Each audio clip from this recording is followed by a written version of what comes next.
Welcome back, everybody. You are watching the Vintage Sewing Machine Garage channel here on YouTube, and today I'm making a cleaning video, and I wanted to expressly make a video for when you have a machine that is obviously covered in grime and grit. Now, when you get a vintage machine, they often are not beautiful and pretty, although sometimes they are, which is great. They often are covered in something. Sometimes they're covered in mold or mildew. Sometimes just a lot of house dust. And then sometimes, for reasons I can't figure out, they're covered in dirt. And I think this machine, because it was stored outside, maybe in a basement, it's got, literally grit on it. And so I wanted to make a video about how to clean a sewing machine, which may actually be a little bit more, there's more to it than meets the eye at first. And this can apply, by the way, even if you have a machine you just know is dusty. House dust, believe it or not, has all sorts of particles in it, including microplastics, and it can also scuff a paint finish when you're cleaning it. Now, the idea behind this is something I hadn't really thought of originally with sewing machines. I used to and still do detail my car. I enjoy doing that. It's something I can do on a Sunday afternoon. And when you wash an automobile, for example, it's good to get the automobile, you wet the car down, say with a hose sprayer, and that helps soften the dirt. And then if you really want to be extra careful, you can actually spray soap, car washing soap, on it to help lubricate the surface. Now, what do I mean by that? It's not like you don't need sewing machine oil for this. The purpose of that is to, when you add soap to something you're washing, it does many things. It dislodges the dirt, but it also acts as a lubricant, which can help somewhat in preventing scratches to a finish. Now, the paint finishes on a sewing machine like this are a bit more robust than, say, the lovely clear-coated black finishes of older or vintage Singers of this era or before. So today I wanted to kind of show you my approach to this, and it's not that difficult, but these are the things you might want to have. You can use your house vacuum cleaner, or I have one of those, but I also have my shop vac. I'm going to be using that today. And then I have, after I vacuum the machine, I am going to take, this is just an old dish towel, soft cotton, no microfiber. No. Stay away from microfiber when it comes to your machines. They can scratch it. Microfiber is a lot more aggressive than you might think. And I've got some warm water in a bowl here, and I have some dishwashing liquid. The brand does not matter here. Whatever you have. If your dishwashing liquid is extra concentrated or extra strong, use a very small amount. We're not trying to, scrub stained, awfully soiled things here. This is a dishwashing liquid I got, and I forget where I got it now, but it doesn't really matter. The brand or the scent doesn't really matter. Whatever you want to use. I'm just putting a few drops here. So I'm going to let that sort of dissipate in the water, and while I'm doing that, I am going to vacuum both underneath and also up here where you can see this dirt. Literally, it looks like some kind of dirt from I don't know, outside gravel. I don't know. It's very strange. Also, remember something else. Before you start vacuuming, that's the first thing I'm going to do.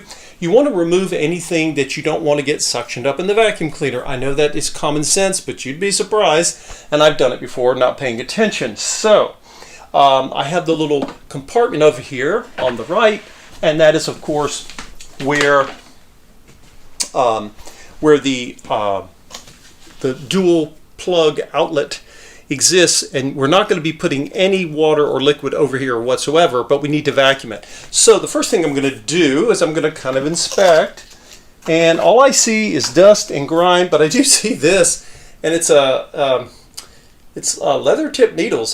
Someone was probably trying to sew leather at some point. Okay, I'll hold on to those. But whether you want to hold on to it or not, you may not want it in your vacuum cleaner. And then I have the old spool thread. We'll take that off.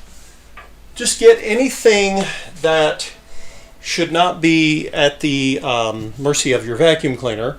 And so, with that said, I am going to, I have a shop vac here, and I have attachments. Yes, I have the large attachments, but I also have a little, this was a kit that I bought, and it's a reducer. You put this little piece on the end, and then I have very small attachments that were originally designed to vacuum things like computer keyboards, but I find it really helpful with things like sewing machines. So,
all right.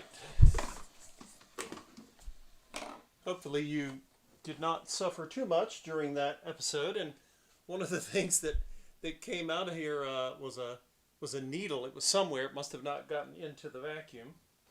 And so basically what I've done is I've removed all of the loose soiling. I went underneath the motor as best I could. I'll be taking the motor to inspect it, and at that time I can get under the motor as well. So went ahead and got down in the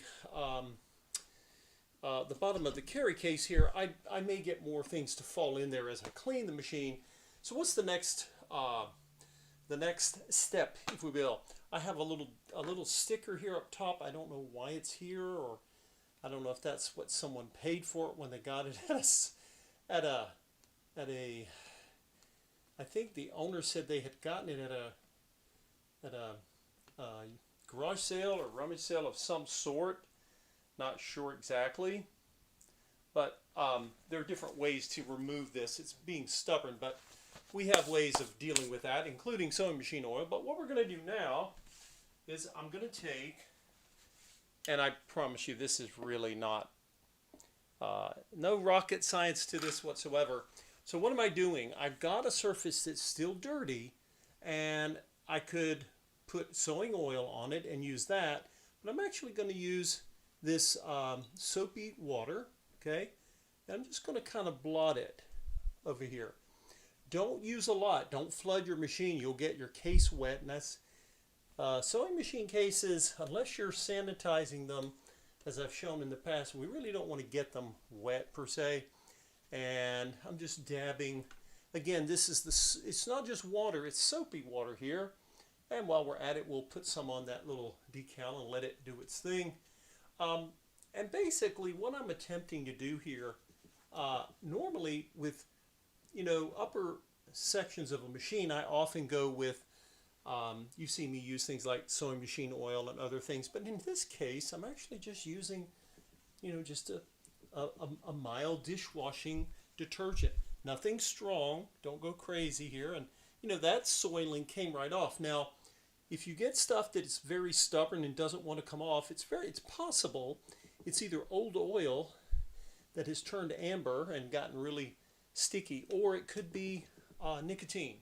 Remember, the number of people in North America that were smokers, half century or more ago was much higher than it is today. But the primary purpose of this is to make sure that we don't, and I'm going to move this bowl of water out of the way. We're not going to tempt fate. No. But I still have this damp surface here, and I'm just going to very gently pull. And it wasn't that much, but I'm pulling up any grime that is, that is large enough that it might, cause any scratches. Now you might say, well, maybe your machine has some scratches, or it has some paint chips. That's okay, because you still may want to do this, because if you don't, you'll end up with more scratches. And so, wow. Now this machine has some staining, which I suspect is primarily from old sewing oil. And I don't know if this down in here was, there's often a line here that's amber colored. I don't know if someone squirted oil there, or I know that there were sometimes they would put oil here and you can see little staining there. And sometimes a mild detergent and water is enough to bring this up. And if not, you can try other cleaners, but you always want to start with the most gentle approach that you need. And that way you're not overshooting things and not causing any unnecessary damage to your machine. And so the Sears Warner had, when I saw it, I thought, I wonder if the paint on this is as good as I think. And I was just guessing, because sometimes grime will look like a paint chip, or a paint chip will look like grime, and you won't know what the true condition is until you've had a chance to clean the machine up. So again, this is something you will often see me do at the end of a restoration. It's kind of like the icing on the cake, the cherry on top. But in this case, because it was so grimy, I knew that I would be, touching the machine, and just touching a machine with that gritty dirt on it can cause a scratch. Like I said, this paint chemistry from this period may be a little tougher, but it's still paint, right? And it's vulnerable. So we want to protect it as much as possible, because aesthetics do matter. Now, I have restored and sewn with machines that were just, they looked really sad. And sometimes they're gorgeous and mint looking. But people, they want the machine to look as attractive as they possibly can, right? Whether you're just having it for display or whether you're actually going to sew with them. I would say 99% of all the people that I find when I'm trying to find a client or someone to take a machine from me, that 99% of them are looking for something to use. So I typically do not do restorations for something that is going into say a museum collection. I could, but the demand out there is for a machine that can actually work. And that's where my efforts our focus, because machines, they love to run, and they're happiest when they're running. And they can, as you know, as I've shown in many videos on this channel over the years, the longer a sewing machine sits, uh, it's not happy, right? They get sleepy, and then they go to sleep, and then you have to spend a lot of time waking them up. So, but the paint finish is very smooth and shiny. I credit this to whoever the owner or owners in the past were, and the fact that it was in a case. You know, the case is a great protector, as long as you don't store them in damp places, because then it can get really funky, and that's never a fun time. So there we go. Again, you're going to have dust. You're going to have, you know, I think I pointed out I saw. In fact, when I got this, a little spider crawled out of it. It was, you know, it was a harmless little spider. It was some, I don't know, tan-colored spider, and I took it and put it in a jar and took it outside and let it do its thing. Just did not want it in the house, obviously. And but normally, I almost never see that. It's very rare for me to see a live insect. Usually they're long since dead, and there was a dead ladybug in there. And again, you know, this could have been stored in a garage that maybe had, you know, didn't have pavement in it or something. You just never know. But don't be afraid to adopt or rescue a sewing machine, even if it doesn't look this perfect in its paint finish, even if it's filthy.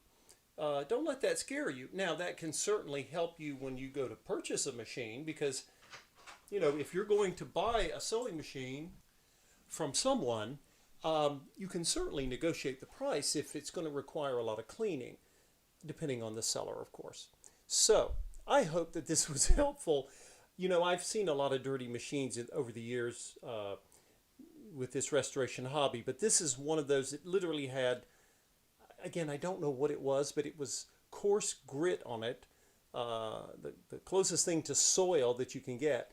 I don't know how it got there, and it doesn't matter, but we were able to get the machine cleaned without harming the finish, and that is something that you want to think about when you're cleaning, because yes, you can damage the finish of a sewing machine chemically if you use a harsh cleaner or something you shouldn't be putting on it.